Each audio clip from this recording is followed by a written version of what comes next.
Damien Charrier, bonjour. Bonjour. Vous êtes associé chez Fidorg, qui est membre du groupe Talents. Vous êtes président de la section IFEC Normandie. Et avec vos confrères de l'IFEC déjà passés sur ce plateau, il a été beaucoup question de l'évolution de l'activité de l'expert comptable. Avec l'essor des outils numériques, on a moins parlé de l'évolution des solutions en elles-mêmes. Alors d'abord, est-ce que vous pouvez nous éclairer sur ce point ?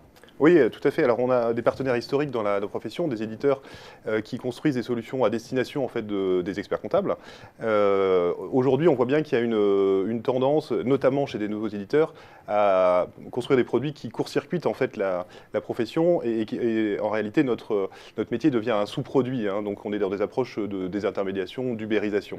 Voilà, donc on attend aussi des choix clairs de la part de éditeurs historiques. Oui, effectivement, cette logique d'ubérisation, elle touche aujourd'hui un grand nombre de secteurs. Toutefois, est-ce que les éditeurs historiques français n'ont pas des spécificités à mettre en avant pour conserver de la valeur sur le territoire ? Alors ici, absolument, les éditeurs historiques connaissent déjà bien le cadre réglementaire fiscal français, dont on sait qu'il est relativement contraignant.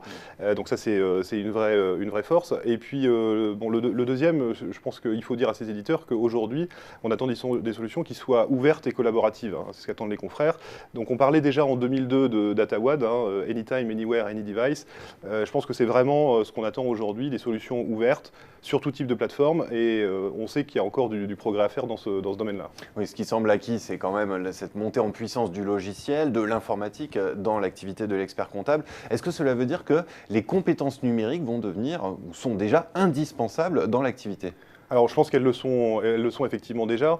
Aujourd'hui, dans un cabinet, on ne peut pas se passer dans la gouvernance parmi les associés d'avoir quelqu'un qui ait une compréhension globale de l'évolution de ces logiques numériques et puis une parfaite appréhension du système d'information. Donc, l'IFEC propose d'ailleurs dans son programme de construire des formations qualifiantes sur le sujet.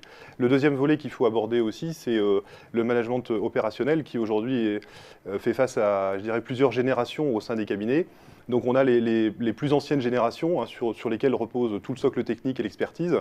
Et puis on a également ces générations Y et Z, dont on dit parfois qu'elles sont plus compliquées à manager. Aujourd'hui, je pense que c'est également une chance, puisque en fait, elles sont nées avec le numérique et on peut s'appuyer sur elles pour développer des solutions innovantes. Eh bien, merci beaucoup, Damien Charrier, pour cet éclairage. Merci. Merci.